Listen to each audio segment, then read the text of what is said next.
Hello students, हमारे channel में आपका स्वागत है। आज हम सीखेंगे चैप्टर्स इंटरैक्टिव वे में। और हाँ, मैंने इस चैप्टर के नोट्स डिस्क्रिप्शन बॉक्स में नीचे डाल दिए हैं और टाइम स्टैम्पिंग भी कर दी है ताकि आप लोगों को रिवीजन करने में आसानी हो जाए। चलिए अब बिना टाइम वेस्ट किए आगे बढ़ते हैं। हेलो स्टूडेंट्स, आज हम स्टार्ट कर रहे हैं हमारे SCERT तेलंगाना का सेकेंड चैप्टर जो है natural realms of the earth lithosphere. पहले जान लेते हैं रिलिम्स का मतलब। जो भी चीज़ नेचर में नेचुरली अकर होती है उसे कहेंगे रिलिम। यूजुअली हमारी अर्थ में 4 रिलिम्स हैं: लिथोस्फीयर, हाइड्रोस्फीयर, एटमॉस्फेयर और बायोस्फीयर। पहले अब हम शुरू करते हैं लिथोस्फीयर से। क्या है लिथोस्फीयर? लिथोस्फीयर हमारी अर्थ के क्रस्ट का एक टॉप पार्ट होता है जो कि बना होता है रॉक्स, मिनरल्स और सॉइल की एक थिक लेयर यानी कि परत से। ग्रीक में लिथो का मतलब होता है रॉक या स्टोन और स्पायरा का मतलब होता है स्फीयर या बॉल। इससे हमें मिला है ये वर्ड लिथोस्फीयर। अब लिथोस्फीयर की डेप्थ क्या होगी? इसकी डेप्थ है 60 माइल्स यानी कि 100 किलोमीटर। जब लिथोस्फीयर सनलाइट की वजह से गर्म हो जाता है तो इसका असर सिर्फ लिथोस्फीयर पर ही नहीं, हमारी हवा और पानी पर भी पड़ता है। आप सब तो जानते ही हैं कि हमारे सारे लिविंग और नॉन लिविंग बींग्स इसी रिलिम पर रहते हैं। ह्यूमन बींग्स इस रिलिम पर मिलने वाले रॉक्स, सॉइल और मिनरल्स को एक्सट्रैक्ट करके यूज़ करते हैं अलग अलग पर्पसेस के लिए। चलिए अब आते हैं हमारे सेकेंड रिलिम पर जो है हाइड्रोस्फीयर। पानी के रिलिम को कहेंगे हाइड्रोस्फीयर। ये भी हमें एक ग्रीक वर्ड से ही मिला है जो है हुडर। हुडर का मतलब होता है पानी। जितनी भी पानी की सोर्सेस हैं या रिसोर्सेस हैं जिससे भी हमें पानी मिलता है वो सब हाइड्रोस्फीयर का एक हिस्सा होती हैं।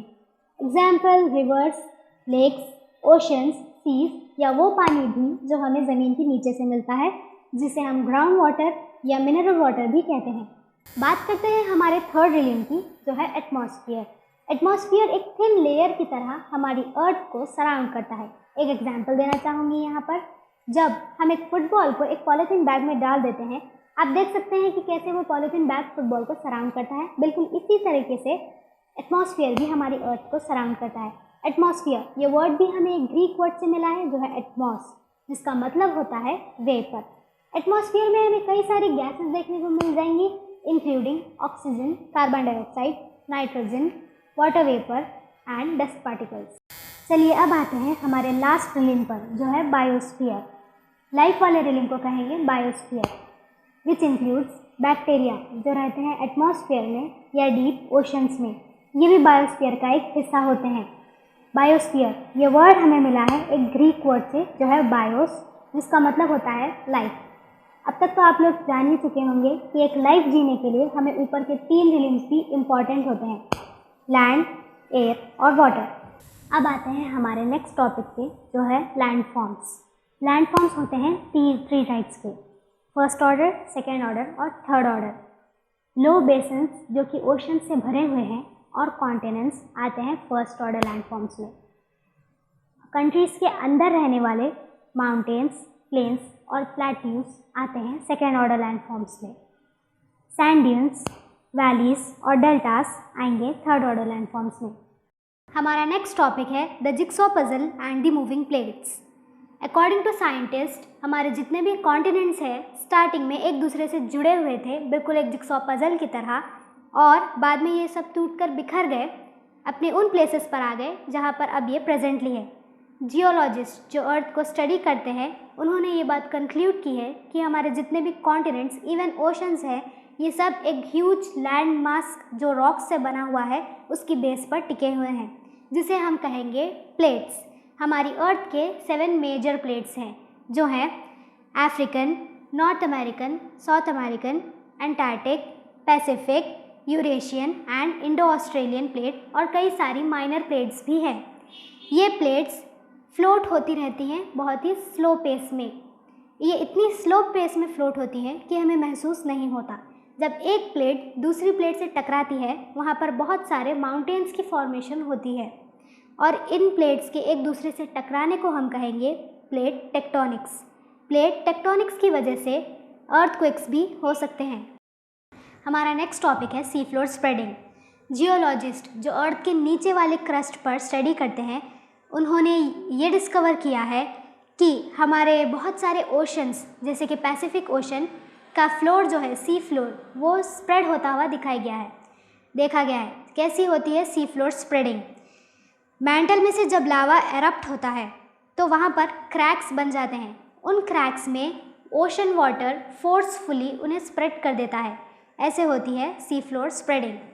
अब हमारा टॉपिक है slow movements and sudden movements. इसमें हमें वॉल्केनोस के बारे में बताया गया है। वॉल्केनोस वो प्लेस होती है जहाँ पर मैंटल का मॉल्टन मटेरियल जो है वो अर्थ की सरफेस पर एरप्ट होता है। मॉल्टन मटेरियल के साथ साथ बहुत सारी स्मोक भी यहाँ पर से एरप्ट होती है और डिफरेंट टाइप के गैसेस भी यहाँ पर एरप्ट होते हैं। स्मोक, ऐश और डस्ट एरप्ट होने के बाद एटमॉस्फेयर में मिल जाती है और मॉल्टन मटेरियल जो है अर्थ के सरफेस पर कूल होने के बाद एक रॉक्स के फॉर्म में बन जाता है, जिसे हम कहेंगे इग्नियस रॉक्स। लावा का एक पार्ट ऐसा होता है जो अर्थ की सरफेस पर आने से पहले ही नीचे ही कूल हो जाता है और रॉक्स का फॉर्म ले लेता है, जिसे हम कहेंगे इंटेंसिव लैंडफॉर्म्स, इंट्रूसिव लैंडफॉर्म्स। और लावा का दूसरा पार्ट ऐसा भी होता है जो एरप्ट होने के बाद कूल होता है अर्थ की सरफेस पर, जिसे हम कहेंगे एक्सट्रूसिव लैंडफॉर्म्स।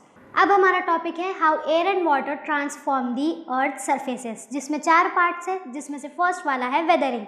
इससे हमें पता चलता है कि रॉक्स पर क्या असर होता है वेदर चेंजेस का।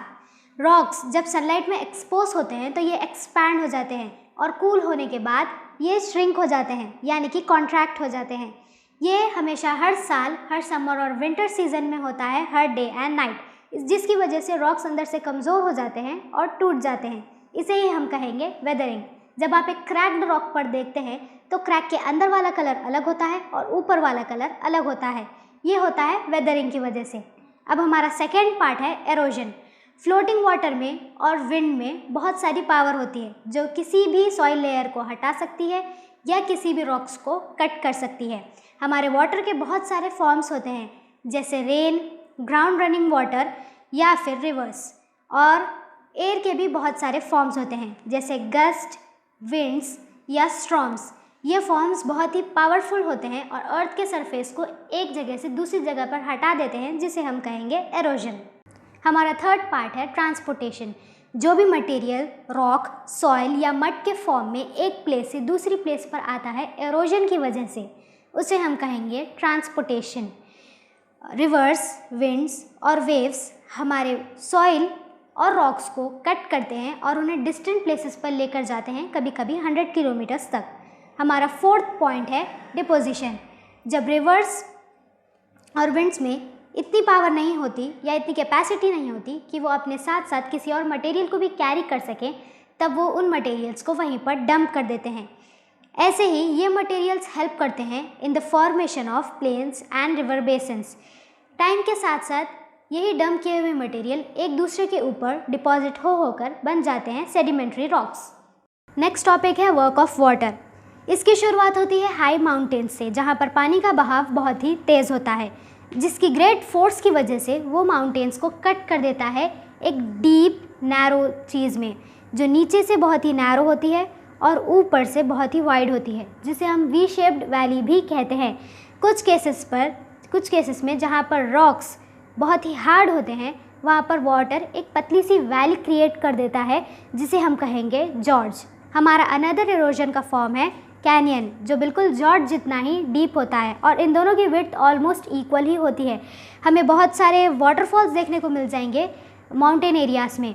वाटरफॉल्स के ग्रेट फोर्स की वजह से ये रॉक्स को डीप डिग कर देते हैं, जहाँ पर हमें मिल जाएंगे plunge pools. Work of glaciers.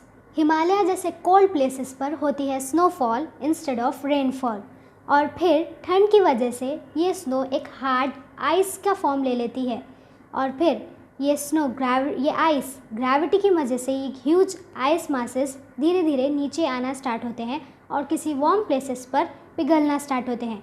क्या आप जानते हैं रिवर्स कैसे बनते हैं? हाँ, जब यही आइस के फॉर्म्स पिघलते हैं, वहाँ से फॉर्मेशन होती है रिवर की। ऐसे ही हमें मिली है गंगा रिवर। और जब ये आइस मास के स्लो मूवमेंट को हम कहेंगे ग्लेशियर्स, और इस ग्लेशियर के इरोजन को हम कहेंगे प्लकिंग। ये आइस के ग्लेशियर्स बहुत ही स्लो मोमेंट में आगे बढ़ते हैं, जैसे कि कुछ सेंटीमीटर्स एक दिन में। जब ग्लेशियर्स पिघलकर वाटर फॉर्म में आते हैं तो इनमें इतनी पावर नहीं होती कि ये अपने साथ किसी स्टोन या अदर मटेरियल को कैरी कर सकें, इसीलिए ये उन्हें वहीं पर डंप कर देते हैं, जिसे हम कहेंगे टिल। और ये टिल जब एक दूसरे पर आकर सेटल होना स्टार्ट हो जाएगा, इसे हम कहेंगे moraines. Work of waves. Coastal landforms बनते हैं एरोजन और डिपोजिशन की वजह से, जो होता है वेव्स की वजह से। वेव्स जब बार बार आकर रॉक्स को हिट करते हैं तो उनमें क्रैक्स हो जाते हैं और बाद में वो एक डीप केव का फॉर्म ले लेते हैं और फिर बाद में ये बन जाते हैं सी आर्क्स। और फिर बाद में इनके रूफ ऊपर से टूट जाते हैं एरोजन की वजह से और ये ले लेते हैं फॉर्म स्टैक्स का। सी वेव्स जो सेडिमेंट्स को लाकर शोर पर सेटल करते हैं, उनकी वजह से बनते हैं बीट्स। Work of wind. ये पैरा हमें बताता है विंड के इम्पैक्ट जो पड़ता है लिथोस्फीयर, स्पेशली डेजर्ट एरियाज़ में। अप्रॉक्सीमेटली हमारे 1/5 वर्ल्ड की लैंड होती है डेजर्ट्स, जो होते हैं स्टोनी, सैंडी और रॉकी।